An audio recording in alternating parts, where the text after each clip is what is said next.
with Canadians not being aware of what potential conflicts of interest What possible conflict would you have, Stephanie? Stephanie, I'm complying with the rules. I'm complying with the rules in advance. Yes. Good morning. Welcome back to another episode of Stand on Guard. I'm your host, David Creighton, broadcasting to you live from Ottawa. When we come back, we'll have a look at Pierre Poilievre's response to Mark Carney's incredible list of conflict of interest and Poilievre's response. We're also going to look at how Big Pharma continues to exploit the Liberal government, whether it's Justin Trudeau or whether it's Mark Carney. We'll be back in mere moments with more. Thank you for watching. The Prime Minister lied and his minions continue to lie.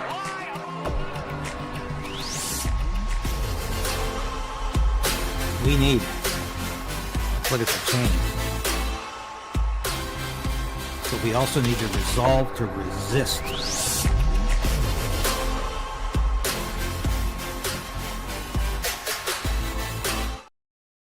Yes, please subscribe. We're just on the verge of hitting 60,000, which is, for some people, no big deal, but it's a big deal for me. Thank you for your support.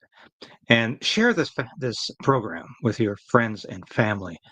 It would be so much appreciated. I think we can really move those numbers up. Thank you for being so supportive. You've been there from day one, and you continue to be there. And I really appreciate it.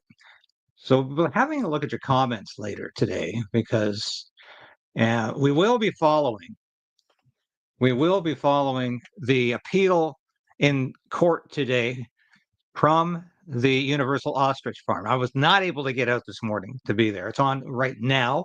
I'm in contact with Katie Passanek. We'll be doing some kind of interview later with her when they know the results of this.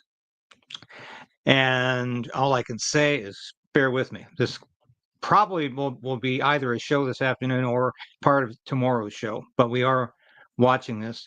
So it's been so far not a great week for closing the loop on interviews. We've had some logistical problems, but we've got more coming this week. And I just thank you for your patience. Try to give you real journalism on this station. And I want to reiterate what I said yesterday, because it's continuing today with YouTubers, conservative YouTubers, some of them journalists, some of them not, but the point is they're all in this together. But the sniping has to stop because it's self-destructive in the end. All you're doing is hurting yourself when you go and you identify another small c conservative, or if you want to call them large c conservative in some cases, YouTube stations, and literally and identify who they are and criticize the work they're doing. Just focus on the positive work that I'm doing.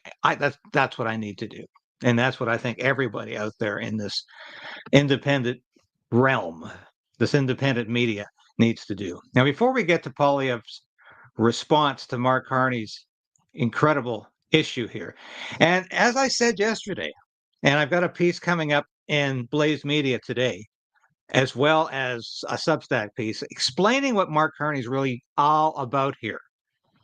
Now, if this is fooling you, if you're saying, well, Mark Carney is not too concerned about the tariffs that are coming in potentially in 2 weeks. He's having an emergency meeting next Monday in Halliburton. Not an emergency when you stay on vacation. You don't meet immediately. You put it off for 10 days. That's what Mark Carney did when he first heard about the, potentially 30% tariff, 35% tariff on Canadian goods. I mean, that is incredible. Carney wants a crisis because it's another hinge moment for him, and we've talked about that. His next book is going to be is all about the hinge. And so his cabinet ministers all talk about the hinge just like they're trained seals. But I wanted to cover two stories here, and hopefully I'll be able to call this one up here. Marjorie Taylor Greene criticizes Trump's plan to speed weapons to Ukraine. Yes, good for Marjorie Taylor Greene. I'm hoping to do a column on this today for the human events. I haven't got a response back yet. I'm just checking on that now. But this is an insane plan. I'm sorry. Once again, I've always supported Donald Trump.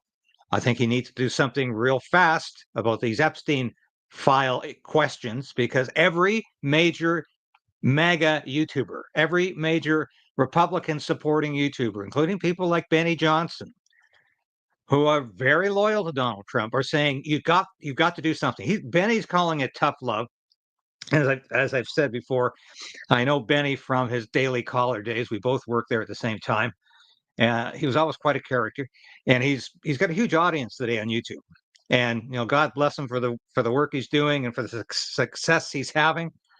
But even people like Benny are saying we need answers. But here is Trump going off the rails again. And what's the plan? Well, supposedly to keep the United States out of the issue, out of the process, Donald Trump wants to sell weapons to European countries, basically NATO countries, because almost the whole continent now belongs to NATO. So they can then give those weapons to Ukraine. So Trump is saying, well, it's not going to cost the taxpayer anything. Well, that's debatable, but that's not even the point. It might cost the taxpayer a hell of a lot if it creates a nuclear war. And the more countries that start giving weapons to Ukraine, the more potential there is for one of those countries to get literally involved with boots on the ground, and then it becomes a European war and World War III. And it will escalate into a thermonuclear war very quickly, because that's what happens. That's been the issue. That's been the problem ever since the first nuclear bomb was dropped on Hiroshima and then on Nagasaki. It's that when you unleash the nuclear genie, you can't put it back in the bottle. So we do not want a war with Russia, because it will escalate into a nuclear conflict. And it's all this does is widen the scope of the war. It means there's more countries potentially violating Russian. See, you naturally go back to Cold War language, because these people are still living in the Cold War. The Cold War is over. Yeah, okay, NATO won the Cold War, but that doesn't mean Russia has to be treated like an adversary and enemy for the rest of eternity. But this is my point again. There's more chance of a NATO country violating Russian airspace, or literally crossing into Russia and engaging in conflict or combat with Russian troops, the more countries that start giving weapons to Ukraine. It is an insane plan. So I'll leave it at that. But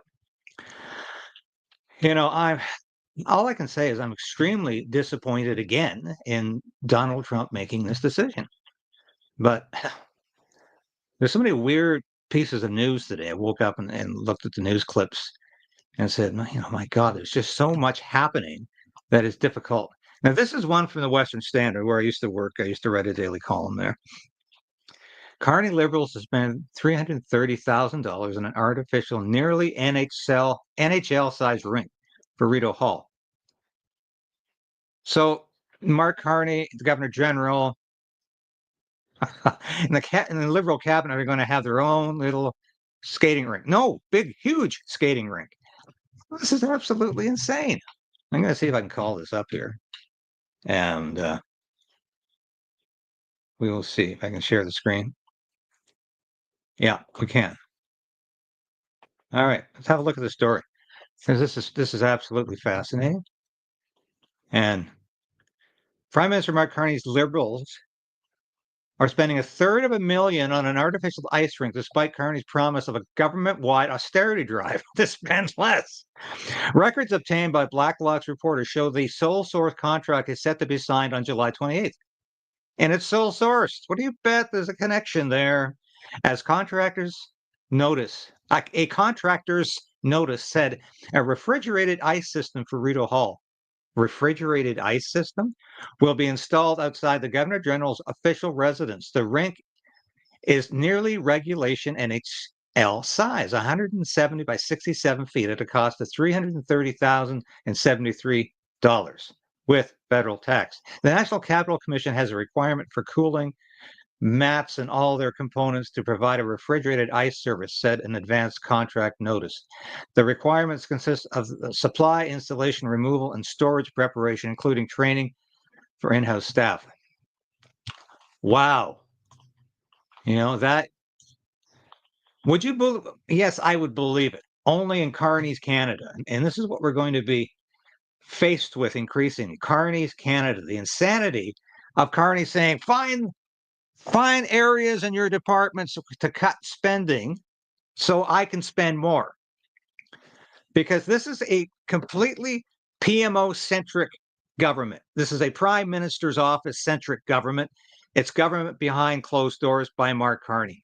And I tell you, the more we learn about this every day, the less I think we like what's going on. We are being played in a huge way by Mark Carney and this government of, shall I say, a government of grifters? Well, I want to focus on Pierre Poilievre again, because we've been noting how Pierre Poilievre has been shifting from the principled conservative of mind your own business government, the government of freedom, free speech, to the guy who keeps repeating the talking points from the federal election and says it was just great how he came in second because it was such a strong second. Well, strong seconds don't count in the Olympic Games or in federal politics or any politics for that matter. Second is losing. And Pierre Poilievre needs to win the next time, and he needs to be a principled conservative to do that. So thank you, by the way, for your comments coming in here. And I really, really wish we had had that interview yesterday, but we'll be doing that on Friday. Anyway, I see some comments about that.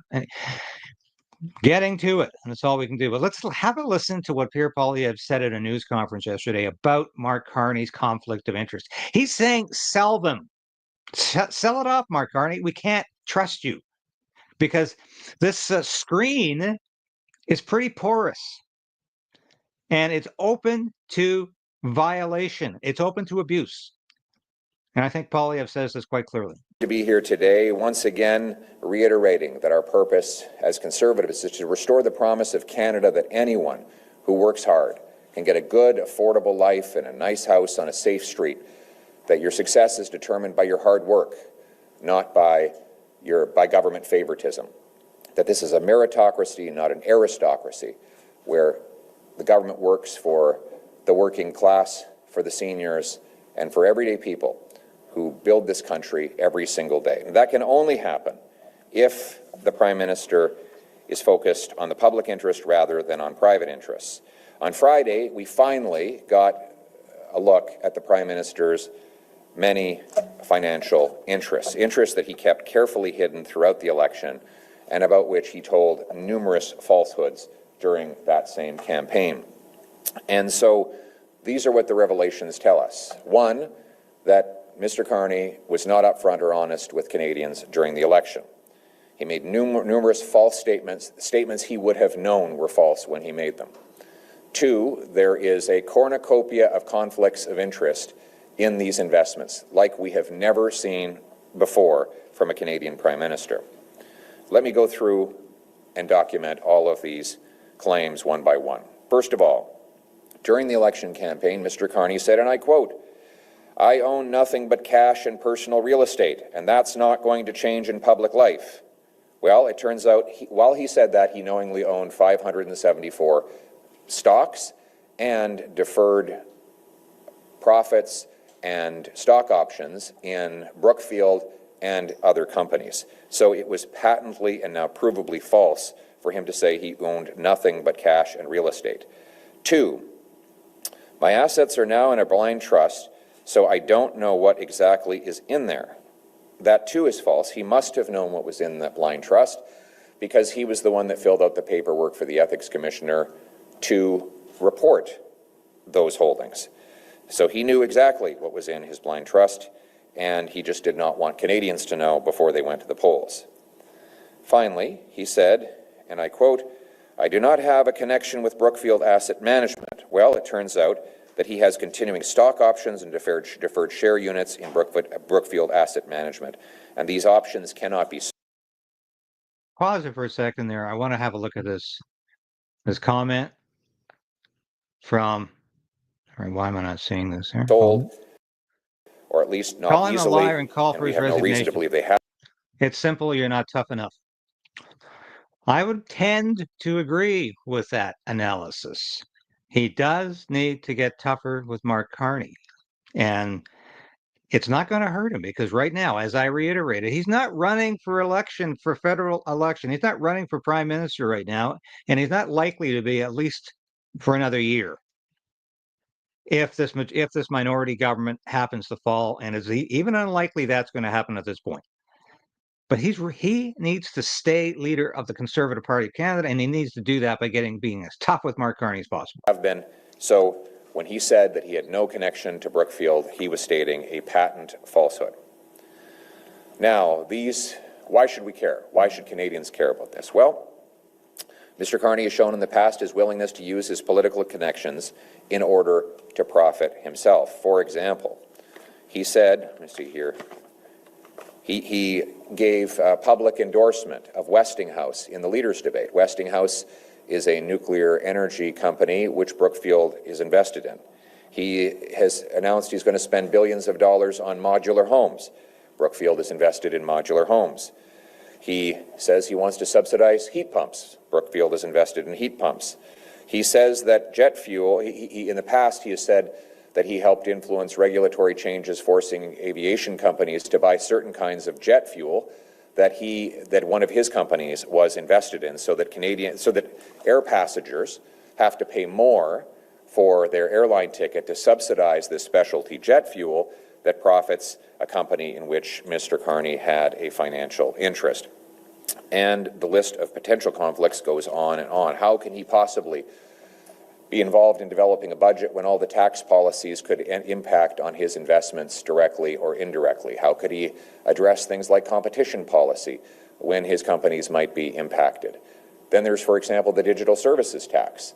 The digital services tax is paid by some of the companies that he is invested in, and therefore he has a potential or perceived conflict of interest in that as well. So Conservatives are calling for two things today. One, we call on the Prime Minister to come before you and explain the contradiction. How is it that he was telling Canadians that he only had real estate and cash when he knowingly had stock options and other deferred benefits? How is it that he claimed he didn't know it was in his blind trust when we now learn that he knew exactly what was in that trust? And how is it that he said that he had no financial interest in Brookfield when he knew exactly that he had stock options and deferred share units? Finally, so we want him to explain why he told Canadians the opposite of the truth during the election campaign. Second, we're calling on the Prime Minister to sell his investments, turn them into cash, hand them to a trustee who can invest them in a way that is completely blind to him, so that he does not have any knowledge of what he owns. That is the spirit of a blind trust. A blind trust is meant to be something that the owner does not know anything about. That's what it means to be blind of the assets. But right now, Mr. Carney is clearly not blind of what he holds, because even we know what he holds due to this disclosure. And this will put him in an impossible position where he will be conflicted at every turn. So either he will have to get up 3 or 4 times every cabinet meeting to avoid stumbling over the 100+ potential conflicts that the Ethics Commissioner has identified, or he will act in the cabinet to potentially favor his own interests. Neither of those possibilities is acceptable. No, neither of those possibilities is acceptable. And what Poilievre is outlining here is very true. I agree. He's using, a lot of people are commenting, he's using parliamentary language at a news conference, and he doesn't need to be using parliamentary language, that falsehoods. And Mark Carney lied about this. Mark Carney completely fabricated everything about what he knew and when he knew it. Mark Carney cannot be trusted to somehow self-regulate himself. And that's what the Ethics Commissioner is saying. That Mark Carney should be given the benefit of the doubt, that Mark Carney should just simply be allowed to self-regulate. And that's not good enough. And so, again, we call for him to explain the falsehoods, sell his holdings, end the conflicts, work for Canadians. We need a Prime Minister whose only purpose is serving the Canadian people, to reverse the massive damage Liberals have done, to reverse the out-of-control immigration, inflation, crime, debt, and our spiraling economy. Now, here we are, a Prime Minister who's going to be constantly distracted by his private interests when the public interest is in such desperate need of attention. Look at how bad things are in Canada today, and getting worse. The debt is growing faster under Mark Carney than it was under Justin Trudeau. Mr. Carney is spending more in his first budget bill, his first financial bill, spending more than Justin Trudeau was spending. The deficit looks like it could be even bigger under Carney than it was under Trudeau. We have rising unemployment, a crisis of jobs for our young people. Housing is still unaffordable, and Mr. Carney has so far kept the unsustainable immigration numbers that Justin Trudeau left behind, numbers that are overwhelming housing, healthcare, and jobs, that are dividing our country and breaking up any notion of integration. You know, I'll be coming back to this in a second, but I watched this morning. I didn't have a chance to watch it last night. I was planning to actually do a second show on this yesterday, so I know I'm a little late on it, but I wanted to really think about what Poilievre is saying, but not just what he's saying, but how he's saying it. And a lot of people are saying parliamentary language, not tough enough, not man enough. I think he needs to demonstrate a larger and more visceral sense of outrage. Not just the fact that Mark Carney thought he could get away with it, and he did, but that the ethics commissioner is basically prescribing an unethical solution to this. That Mark Carney can simply do it himself with the help of some friends, with his chief of staff. You know, I did a radio interview yesterday with my good friend Mark Patron, who's a hotline radio host in Mississauga. And he noted, like, does anyone really believe that Mark Carney is not going to be having conversations with any of these people who are looking after the blind trust? Any of the people who are responsible that the screen stays in place? You've got to be a fool not to. And I think Pierre Poilievre needs to demonstrate outrage and anger to some degree over Mark Carney's fraudulent behavior and the ethics commissioner providing this sort of absolutely toothless advice as to how to control this. Prime Minister who is fully focused on undoing the damage that the Liberals have done, not continuing that damage and focusing on his private interests. Conservatives stand ready to help. We will propose amendments to the ethics law that will make these changes that I have just called for, make them law rather than just good practice. We want this to be once again a country where the leaders work for the people, where hard work pays off, where government is on the side of everyday people who work hard, pay their taxes, and play by the rules. Thank you very much. Thank you. We'll now take questions from the floor. Hi, Mr. Poilievre. Simon Tuck from National Post. Hi, Simon. You've had some time since the election to contemplate and think things over. Any plans to do things differently, either in terms of your team or your approach, anything like that? Yeah, look, every election comes with lessons. We want to continue to work hard to reach out to people. We want people to know that, you know, our mission remains the same. Our mission is to give people back control of their lives, to make this a country where anyone who works hard gets a good life, and that, you know, homes are affordable, our streets are safe, immigration works for Canada first. Those are going to be the things we focus on. At the same time, we have to ask how we can reach more people with that message. We know now, we ended up getting a tremendous result, 41% of the vote, an extra 2.5 million votes, but 41% might not be enough in the future. And so we have to ask, how can we expand? I'll be right back to that, but I want to address this comment here from Serena. David, he is speaking with the mainstream media facing him, and they will attack him. Well, then let's have more independent and new media. It's Pierre Poilievre's choice who's there. But he doesn't really want anybody else except the mainstream media. And stop talking to just the mainstream media and blast Carney. Because, yes, the mainstream media will attack Pierre Poilievre no matter what he says and how he says it, because they want him out. The CBC is actively campaigning to have him out. Anyway, I just wanted to address that. But, you're obviously free to have your opinion. So let's go back. That number and reach even more Canadians with our message. We need to present ourselves as a government of waiting. We'll do a great job of prosecuting as official opposition, but we also need to present ourselves as a government in waiting so that when the time comes, Canadians can feel confident in choosing us to lead the country forward. Thank you. Hello, Mr. Poilievre. Stephanie Levitz, The Globe and Mail. Nice to see you. Your party voted in favor of Bill C-5, and as I think you know, Mr. Carney has a meeting this week with First Nations leadership. Good question here. To go over their concerns with the bill. I wonder if you could articulate why you see the legislation as being respectful of Indigenous rights. You voted for it. And what, if anything, you think Mr. Carney ought to be doing to forestall, excuse me, the potential for protests or court challenges as this bill begins to be implemented? Thank you very much, Stephanie. Let me first say that C-5 is far from a solution. It's better than nothing, but not by much. The logic, there's a very big flawed logic in the approach the Liberals are taking. First, so he's really changed his tact on this. Now it's better than nothing, but not much.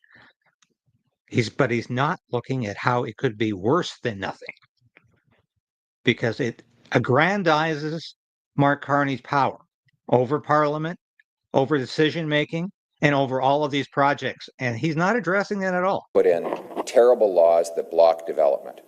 C-69, the anti-development law, C-48, the ban on offshore shipping, the emissions cap, the industrial carbon tax. And then they've acknowledged that those laws are terrible, so they've passed another law to go around those terrible laws for select projects. This may allow some projects to go ahead. Some is better than none, and that's why we agreed to vote for it. We wanted the possibility that something, anything, could get built in this country, which is not possible under the bad laws the Liberals put in place to begin with. So I don't want anybody to think for a second that we think C-5 is a solution. The real solution is to get rid of C-69, C-48, the emissions cap, the industrial carbon tax, and many more of these other terrible Liberal policies. Then and only then will the hundreds or even thousands of projects that need to go ahead have a free market in which to do so. Now here we are in this strange situation where the Prime Minister has to select these projects to go ahead. Obviously, the best way forward is to win First Nations buy-in. And what I would say is the best way to do that is to ensure that First Peoples benefit from the projects. We had a policy during the election campaign, which I continue to support, which allow businesses to divert a share of their federal corporate tax to the local First Nations on whose lands the projects go ahead. This would be own source revenue for First Nations to build schools, hospitals, clean drinking water systems, job training, you name it. And they wouldn't have to go back to Ottawa to ask for money from federal bureaucrats. It would come directly to them. So I think that is one example. I don't even like that at all, because we need to integrate First Nations into Canadian society, not to create separate nations, not to create separate status or special status. That's something the old Reform Party used to understand. There should be no race-based fishing rights, no base hunting rights. There should be one standard for all Canadians, everybody equal under the law. And I don't think Poilievre, by saying it's all about getting First Nations approval for every project, is necessarily a good idea. It sounds like something Liberals talk like. Anyway, thanks for your comments today, by the way. You're really coming in, and I appreciate your responses. And Yeah, exactly. I think you're probably talking about this First Nations thing because, I've always said, I don't care what the color of your skin is, I don't care your ethnicity. If you work hard, yeah, and Pierre Poilievre loves to talk about working hard. And if you apply yourself and you're dedicated to the job you're doing, then you should succeed. But anybody should be given special status. It should not be an uneven playing field because First Nations folks, and if you want to call them Indigenous people, whatever is the current term, I grew up with many. I've known many in my life. They work hard. They can work as hard as anybody, and they can be as successful as anybody without having special status. And I always have to say that I can't believe, that Pierre Poilievre has bought into this whole scenario. Now, I want to show a story here from my good friends at Rebel News. This is fascinating, and it's been totally underreported, and it sort of blends in to the features I've been doing recently on the Vaccine Injury Support Program, the VSIP, which has been a disaster.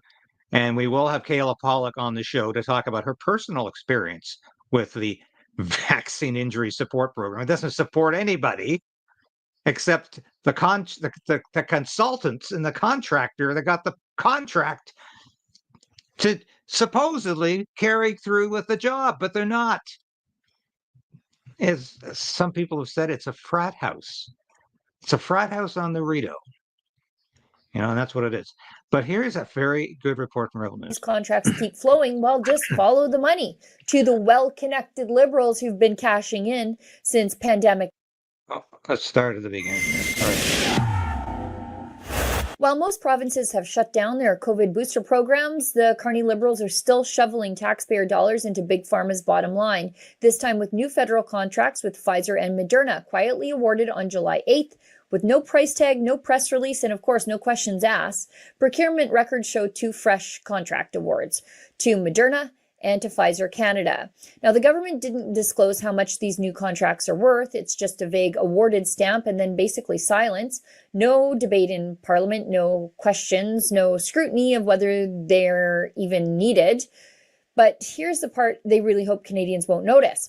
Most provinces have stopped pushing COVID shots entirely. As of late 2024, the following provinces and territories have paused their campaigns or are winding them down: Alberta, Saskatchewan, Manitoba, Ontario, Nova Scotia, Newfoundland and Labrador, New Brunswick, the Northwest Territories, and Quebec. Even British Columbia, which still offered jabs through the spring of 2025, limited eligibility to just high-risk groups. So who exactly are the Carney Liberals buying more vaccines for?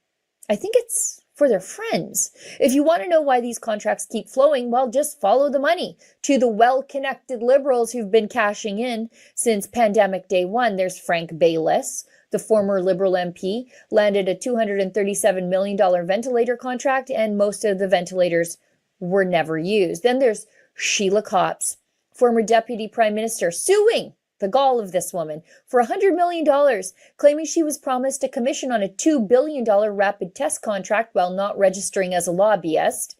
Her lawsuit alleges behind-the-scenes political brokerage into the federal government. I got to pause for a minute there. Can you believe the gall of these people who have been on the gravy train at the government trough their whole adult life? People like Sheila Copps has the gall to sue because she's not getting enough at the trough. It just makes you sick, but that's what Canada has become.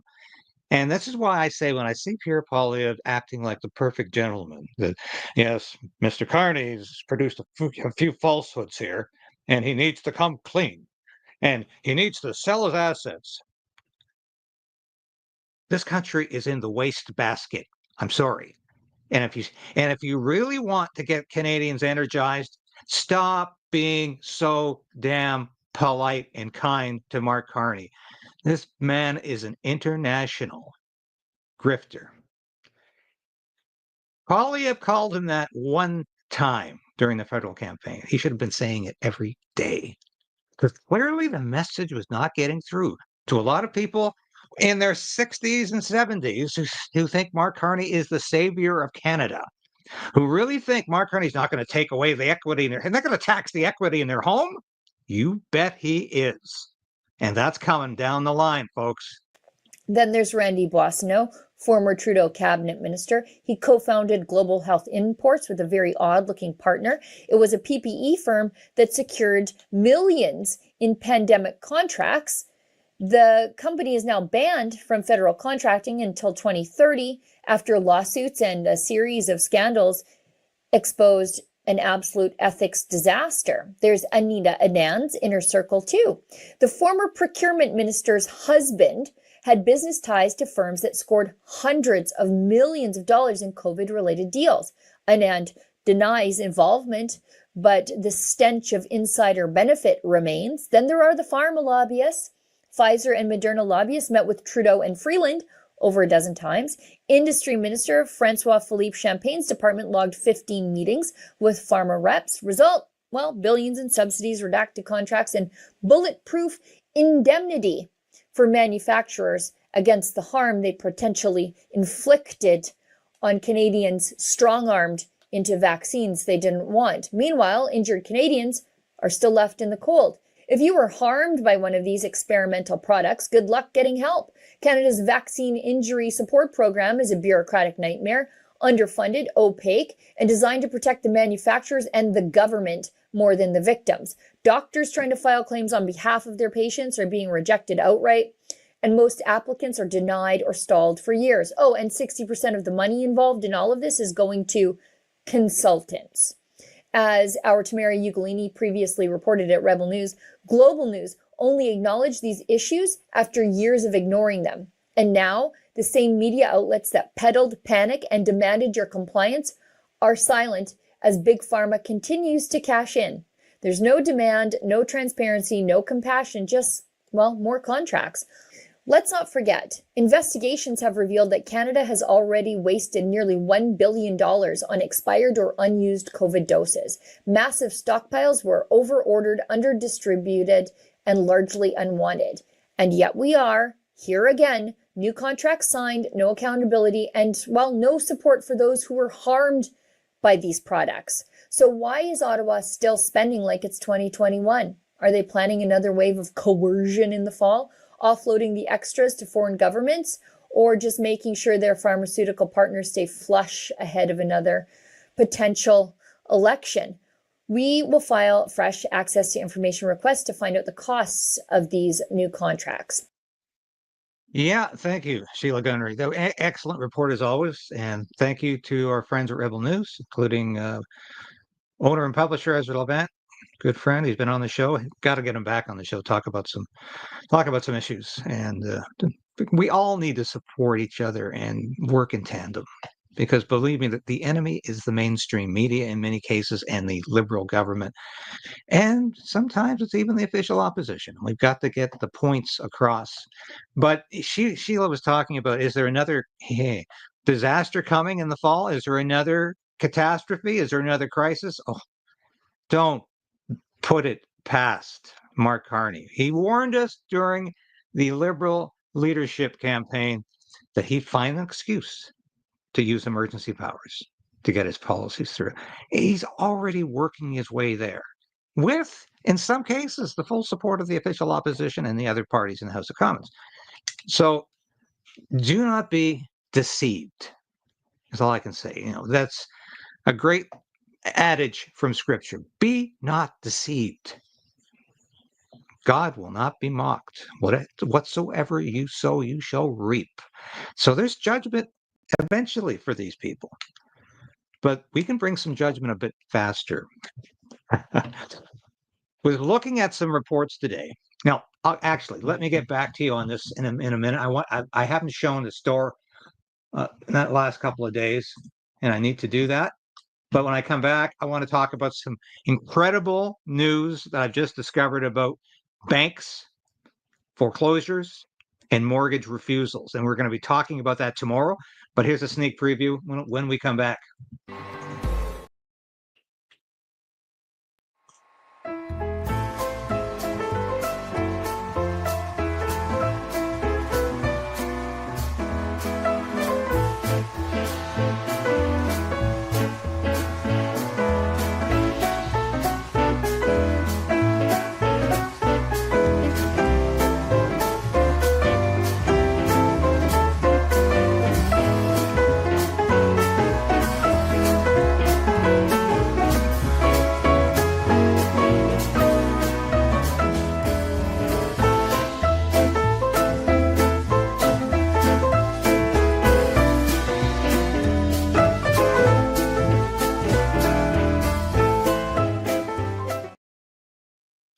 Yes, love that cup.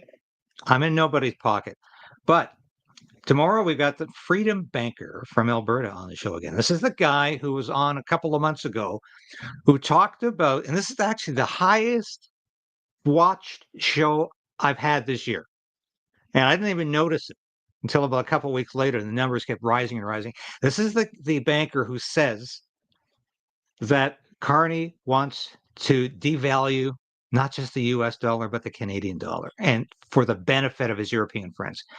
But we're also going to be talking about this week about how banks are foreclosing on people in record numbers, that banks are refusing new mortgages and mortgage renewals at record numbers. This is frightening because you might be affected, especially if you have what is termed a variable instead of a fixed mortgage rate. Or if you're a first-time home buyer who's found the right home, you know exactly what you want, you thought you had it worked out with your bank, you get a phone call and they say, sorry, can't finance it. Banks are dropping out of the real estate market at an incredible rate that we haven't seen in almost 20 years since the financial collapse of 2008, actually.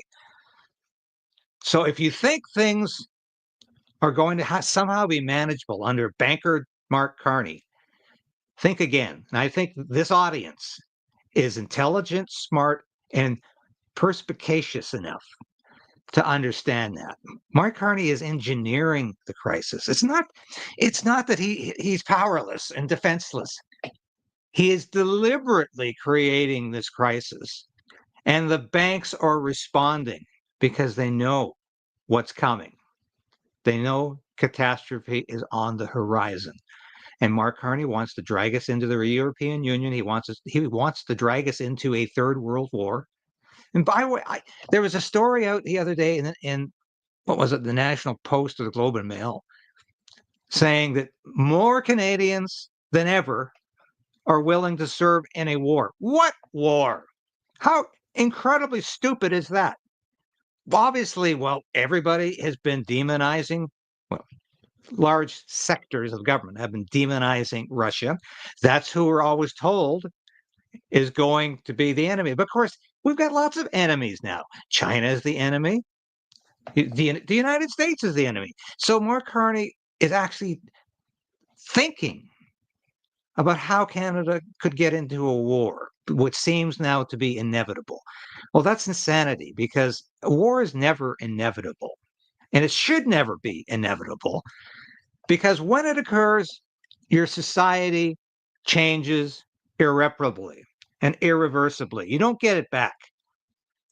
And usually, in many cases, not all, but after the war is over, people even forgot what they went to war about. War will destroy what's left of this country.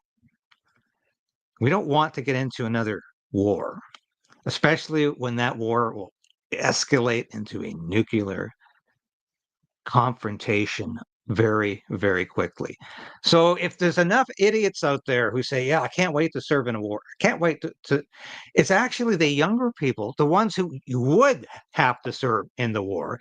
I mean, yeah, you're 65 and you say, I'm volunteering. Well, they don't want you at 65. They don't even want you at 50 or 40. It's going to be the 18 to 28-year-olds who bear the brunt of serving in any war. And it's that age group that's saying, no, we don't want a war. We're not going to serve in a war because Mark Carney thinks it's a good idea. We're not going to serve in a war just because Mark Carney thinks it might be great for national morale. Mark Carney thinks it might be good for the economy. Actually, good for his economy, good for his friends. That's all he's about. So that's all I got for you today. Thanks for watching, and please support the station by subscribing, by becoming a member, by becoming an active participant, and sharing it with your friends and family. Thank you for being a part of this episode. Thank you for being a supporter of Stand on Guard and Creighton's Right. I'll be back again tomorrow. This has been David Creighton broadcasting to you live from Ottawa, as I do every day.